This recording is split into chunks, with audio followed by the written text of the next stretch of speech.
History remembers the Roman legions as an unstoppable force of nature, but even these legendary warriors had a breaking point.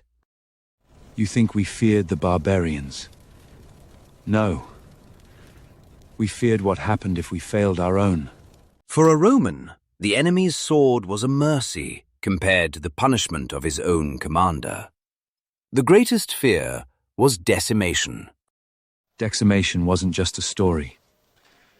If a unit showed cowardice, 1 in every 10 men was chosen by lot to be killed by his own brothers. This brutal ritual ensured that a soldier feared his own officer more than the deadliest barbarian chieftain.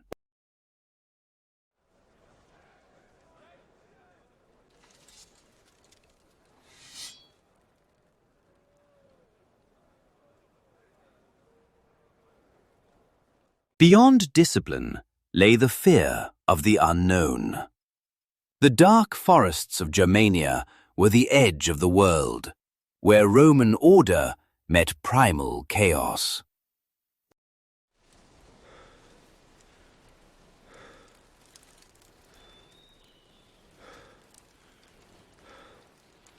And then there was the eagle.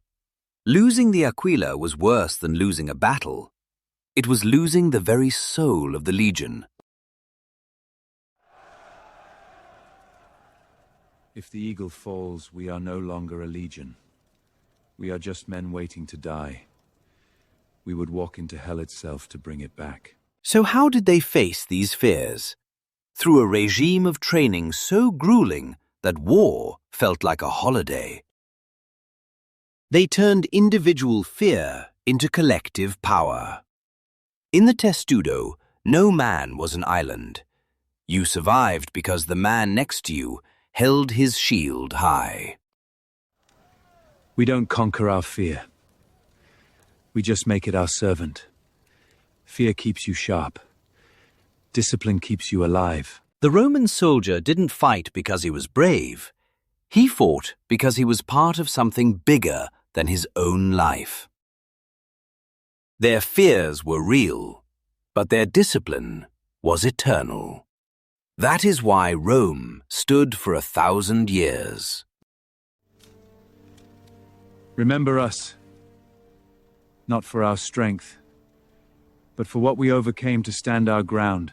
The greatest battles aren't against enemies, but against the shadows within ourselves. How will you face yours?